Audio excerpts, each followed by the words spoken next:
Teachers often complain that students do not study sincerely. We are working so hard, but they don't pay attention, they are not regular in study. And if you ask the students, they will say that teachers do not teach that well, all teachers are not like this or that, some are very strict and they speak in a way we don't understand things. If you talk to the guardians, there is a third story, a different story. They will say that I am spending money, I am giving him everything that he needs, but he doesn't study, what can I do? The question now is, who actually is responsible when teaching learning does not take place smoothly? Question number one. Second question is that we human beings tend to postpone things, we defer things, we say, okay, let me do it tomorrow, I'll do it next month, we have enough time.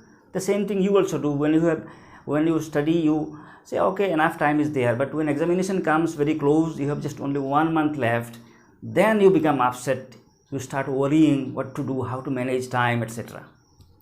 That is point number two. And my third point is that there is a saying in English, man does not live by bread alone. This means that apart from eating food, human beings also need certain other things. Food is not the only thing that can make us happy. Yes, you need to have enough scope for mental growth, for intellectual growth. You need to have a good environment. You need to have people around you who love you. All these things will be discussed, and we will at the end of the story find a solution to these questions. Who actually is responsible when teaching learning does not take place properly? Answers to this question particularly we will get in the story that we are going to study today. The story will also tell us about a very dedicated teacher. It will tell us about some emotional bond that we need to have. These things we will find in this beautiful story, The Last Lesson by Alphonse Daudet. Interestingly, in your textbook, in class 12 textbook, this last lesson is actually your first lesson. So this last lesson is by Alphonse Daudet. Remember the spelling and the pronunciation of the name of the author. Looking at the spelling, you may think it is Alphonse Daudet. That is how many people pronounce, but that's not the case. Firstly, in the first word, the last letter is E. This is silent.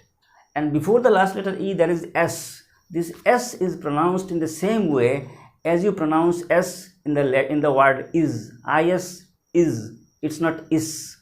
Is. So the same is the case here also. S is pronounced as Z. E is silent. This means the first word, the first name of the author is Alphonse. Alphonse. And then this next word, this ends with T. T is silent. And in many of the French names, T that comes at the end remains silent. That is a very common practice in French names. So the ultimate thing is that the name of the author is Alphonse Daudet. Alphonse Daudet. And he has written this beautiful story, The Last Lesson, which will teach us many things. I often tell my students that when you learn a thing, learn it mainly for two purposes. Two objectives you must have. Don't just think that I am learning for passing examinations. That is one thing. That is a short-term objective. Learn the lesson, learn the answers, write well in the exam, get good marks. Fine. It's a short-term objective. Yet there is a long-term objective. What is it? This is that you have to learn something for your life. You will pass examination after some months. You will go to some other institute. You will study some other courses. You will get established in life. You will live. You will become old. But throughout your whole life, how can this lesson, anything that you learn in your syllabus, how can this lesson help you throughout your life?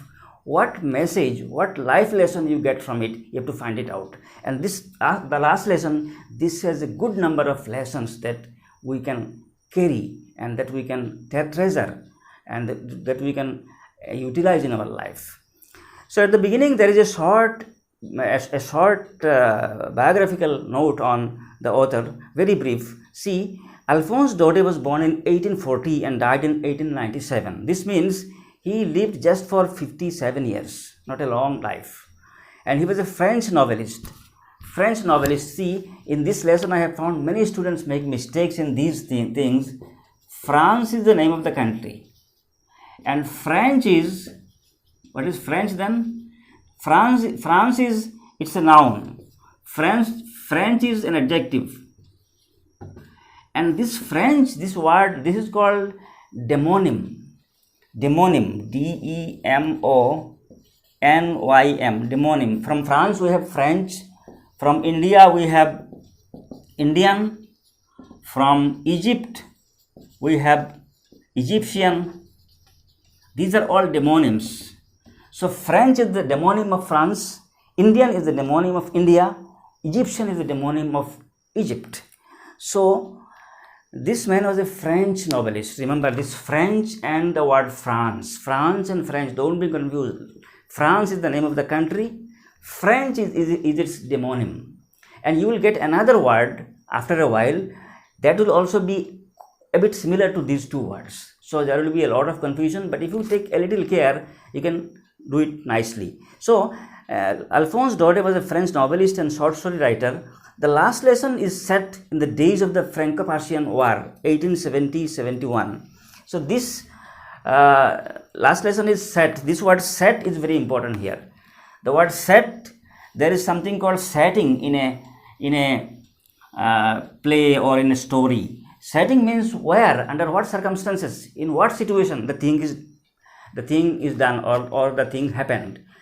The story that the last lesson will tell, in what condition, under what circumstances this happened, that is called its setting.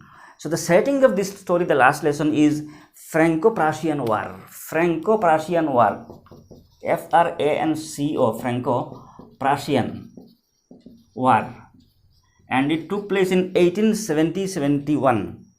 EC, Franco-Prussian. Just a while ago I told you demonym, India, Indian, France, French. Here you have got Franco, then Prussian. Yes, Prussian is from Prussia, and Franco and Prussia, two demonyms are joined. In the same way as we have Anglo-Indian, Anglo, English, English plus Indian, Anglo-Indian, Indian plus English, Indo-Anglian, Indian plus American, Indo-American, Indian plus Chinese, Indo-Chinese, Chinese plus Indian, Sino-Indian, that is S-I-N-O. Although the word China is C-H-I-N-A, but when it becomes a part of this demonym, when it is used as a prefix, this Chinese becomes Sino, S-I-N-O, Sino-Indian, it means Chinese plus Indian. So these are the combination of different demonyms. Franco-Prussian War means a war that was fought between France and Prussia, in which France was defeated by Prussia, led by Bismarck. Prussia its leader was Bismarck. Bismarck was the leader of Prussia, and this Prussia defeated France. Now the question is, where is Prussia? In today's world map, you will not find a country called Prussia. There is no country called Prussia. Prussia came into being in 1525, and it continued to remain a country till 1918. From 1918 onwards, there is no country called Prussia in the world. History has such things, such changes, geographical, political changes have occurred in the world in different ages. In the same way as there is no country called Pakistan until 1947. There is no country in the world called Bangladesh until 1971. The same is the case. There is no country in the world called Prussia until 1525. And after 1918, there is again no country called Prussia. So, what was Prussia then? Prussia then consisted of what now are the nations of Germany, Poland, and parts of Austria. Today's Germany, today's Poland, and some parts of today's Austria together was known as Prussia at that time. This Prussia defeated France in the Franco-Prussian War of 1870-71. In this story, the French districts of Alsace is very important. A-L-S-A-C-E. A-L-S-A-C-E, one French district. Many people pronounce it as Alsace. I also used to pronounce it like this, but its pronunciation is Alsace. This S is pronounced as Z. Alsace and Lorraine have passed into Prussian hands. Read the story to find out what effect this had on life at school. See, two districts of France, Alsace and Lorraine, were captured by Prussia, which was a part of Prussia, which was made up of today's Germany, Poland, and parts of Austria. So Prussia captured, it occupied 2 districts of France after France was defeated by that country. And when this happens, what can be the effect of war? You can see how devastating, how cruel the effect of war is on the life of common people. These things we will find in this story. So before we go to start the story, let us see another things. You see there are 6 phrases given at the beginning. In case of every prose piece, you will find this thing. Some phrases, very popularly used phrases, are given at the beginning.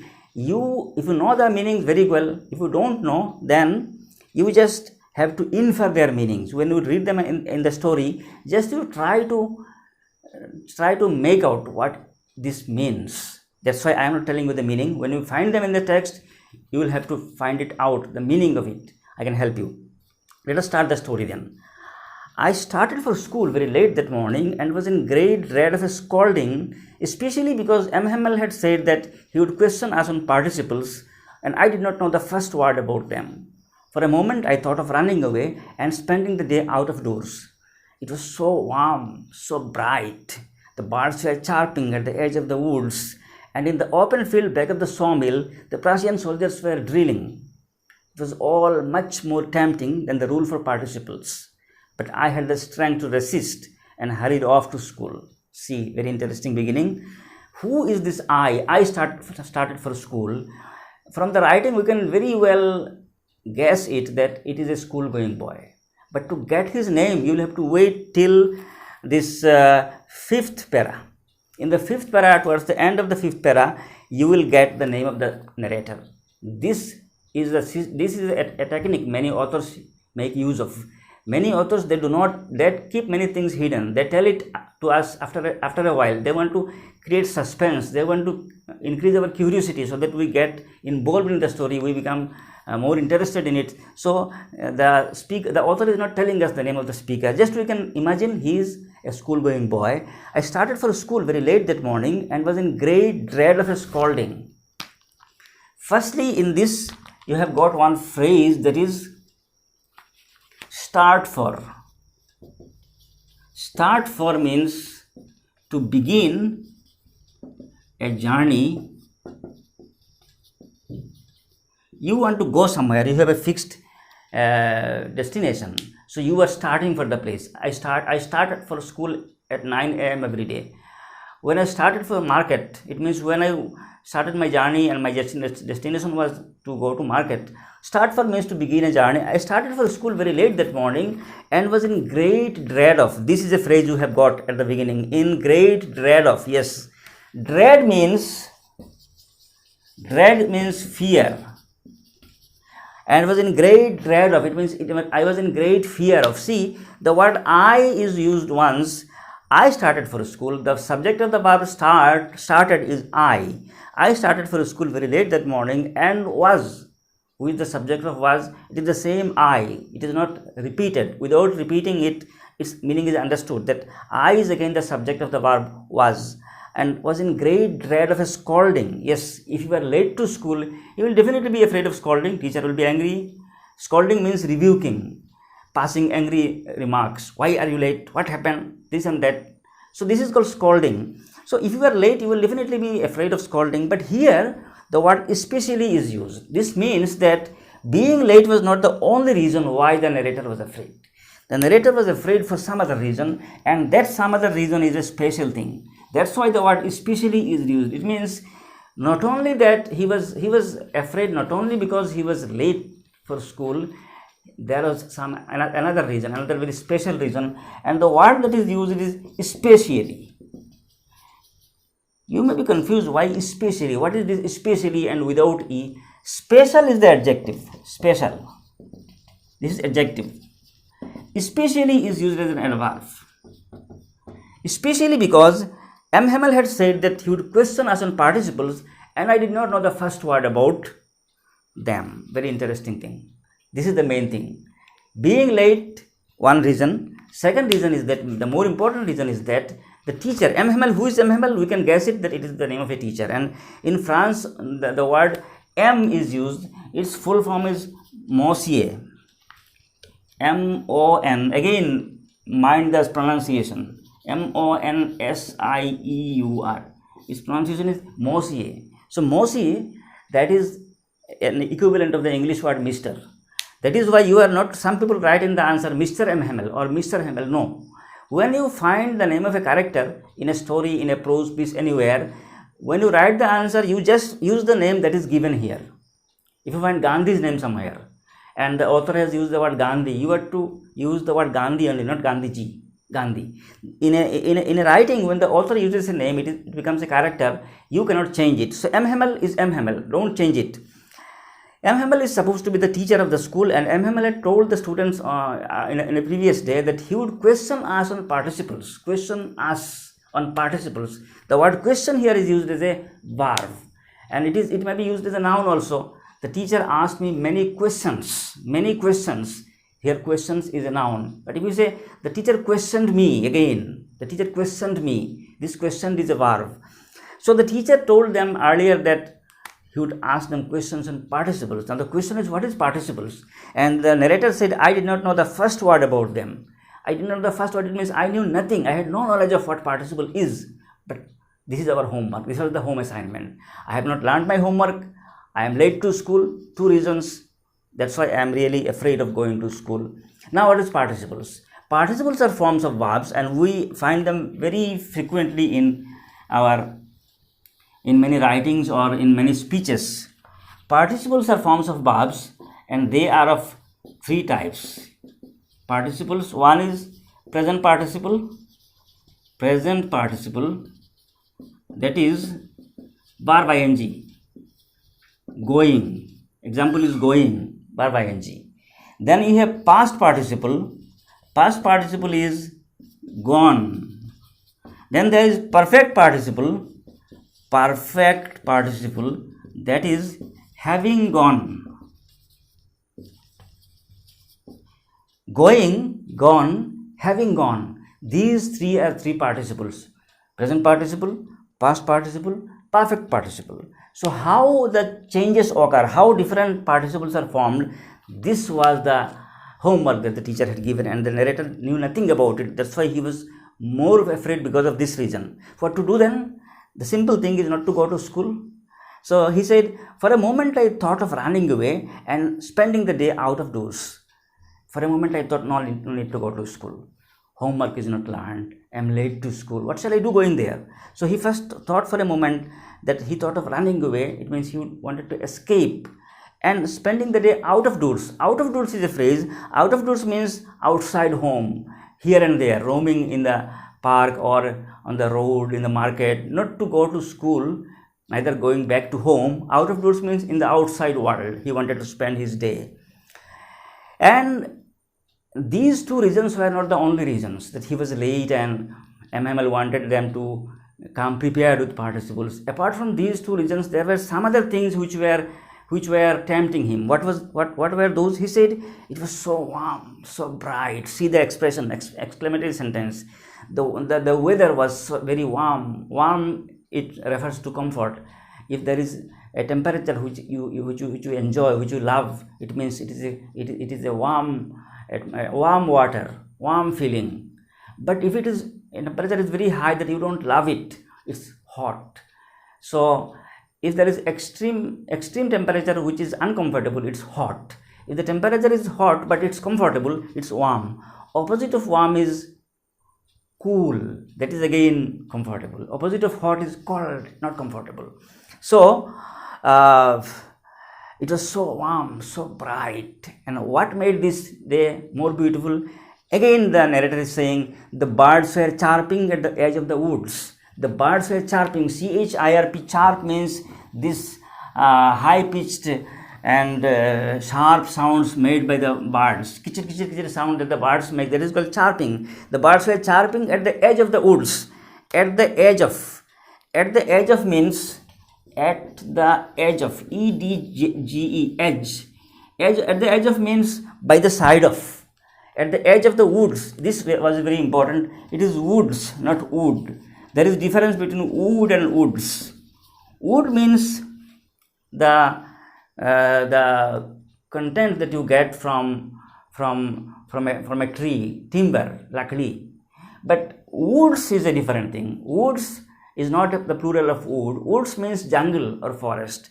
So the birds were chirping at the edge of the woods by the side of the forest. Birds were making this kind of beautiful sound. This was also something very alluring, very tempting, very beautiful. Again, there is another thing which was very attractive to the narrator. What was it?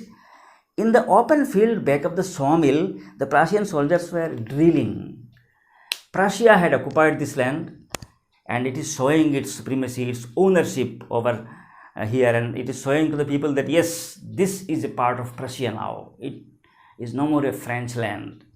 Prussian soldiers were drilling. Drilling means military exercises. Like many people in the army, they do their regular exercises, different practice they have. These are called drilling. So the Prussian soldiers were drilling. Where were they drilling? The question may be, where were the Prussian soldiers drilling? The Prussian soldiers were drilling in the open field back of the sawmill. There is a sawmill. Where was it?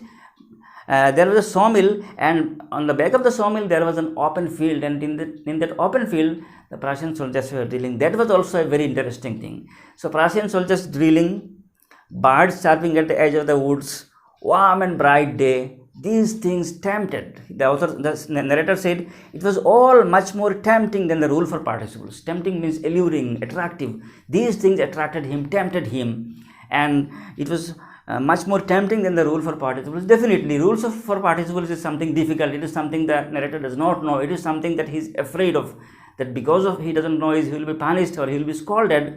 So definitely the world outside which is alluring him, which is tempting him, that is not more tempting. That is why he thought of running away and spending the day out of doors. But finally he said, I had the strength to resist. Resist means to stop someone from doing something. And here the narrator stopped himself from going outside and wasting his time. No, he finally decided, no, I should not waste my time. He changed his mind and he hurried off to school. Hurry off means to go fast, to run. He ran to school, and he did not stop. He did not go to enjoy the day outside. He ultimately went to school. Then what is happening when he went to school? When I passed the town hall, there was a crowd in front of the bulletin board. For the last 2 years, all our bad news had come from there. The lost battles, the draft, the orders of the commanding officer. And I thought to myself without stopping, what can be the matter now? So then he was going. He finally decided to go to school. And as he was going, he was running actually. He passed the town hall. What is this town hall? Town hall is an office in the town. Maybe in our system we have municipal board, and in big cities municipal corporation. So a town hall was there, and in that town hall there was a bulletin board. Bulletin board means notice board. And the narrator found a crowd. Crowd means a huge number of people in front of the bulletin board. If in your college or in your school, if you find that many boys or girls have gathered in front of the bulletin board, in front of the notice board, and they are looking at the notice board, what does it mean? It means some latest news is there, some breaking news is there. There is something really very, very significant, very interesting, very important. So, but the narrator thought that, he said, for the last 2 years, all our bad news had come from there. This notice board, this bulletin board has provided us only bad news for the last 2 years. He is showing examples, 3 examples of bad news he is showing, the kind of news that they have got for the last 2 years. This may be a question in the exam. What were the bad news that had come from the bulletin board? First bad news that they received for the last 2 years from this bulletin board is lost battles. In the bulletin board, the government had announced, it has announced to the public that our country, France, has lost battle in this part. We are fighting, and in this particular fight we have lost. Prussia has captured us. So lost battle is one bad news they have got for the last 2 years from this bulletin board. The second bad news that they got is the draft. This is a very important word, draft. What is draft? You people who are very much good in use of mobiles, when we say draft, you will say, yes, draft is something we find in the mobile. What is this draft? In the mobile, yes, draft is there.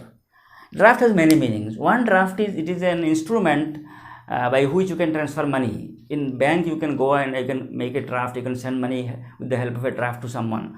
So draft is a monetary, it is an instrument for monetary transaction. The second meaning of draft is a composition. For example, you draft a letter, you draft an application, you want to submit an application or a memorandum to the deputy commissioner. First you draft it, you prepare it. This is drafting, written composition. Here the meaning is quite different. Here draft means compulsory enrollment in the army.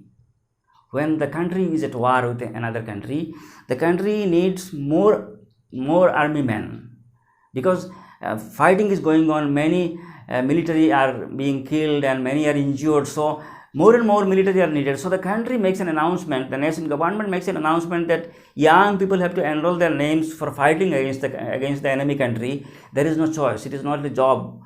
The country needs it. It's an emergency situation. So anyone, all people, they may give a particular age group, from this age to that group, that age, within the range of this age group, people have to enroll their names. There is no choice. It's compulsory. It's mandatory.